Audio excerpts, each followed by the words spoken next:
నమస్కారం అండి. నమస్కారం అండి. అమ్మాయి ఫోటో వివరాలు అందాయి. మీకు ఎలాంటి మ్యాచ్ కావాలో చెప్తే ఉన్నారు, అబ్బాయిలు ఉన్నారు. అయ్యో, దానిదేముందండి.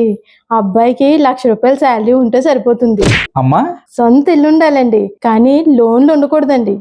అమ్మా కారు ఉండాలి, కనీసం 5 లక్షలు బ్యాంకు బ్యాలెన్స్ ఉండాలండి. అమ్మా అమ్మాయికి ఒక 3 లక్షలు ఎఫ్డి చేయాలండి. అమ్మా ఎదురు కట్నమా అమ్మా? అయ్యో, అంత పెద్ద మాట ఎందుకండి. అమ్మాయికి సెక్యూరిటీ ఉండాలి కదా. అమ్మా అయ్యో నా మతిమండా, ఇంకొక చిన్న విషయం. అమ్మా ఏమిటమ్మా అది? పెళ్లికి ముందే ఇల్లు ఖాళీ చేయాలి, అమ్మాయి పేరు మీద రిజిస్టర్ చేయాలి. అమ్మా మరి అబ్బాయి తల్లిదండ్రులు ఎక్కడ ఉండాలమ్మా? అయ్యో, ఎన్ని ఓల్డ్ ఏజ్ హోములు లేవు, చక్కగా చూసుకుంటారు.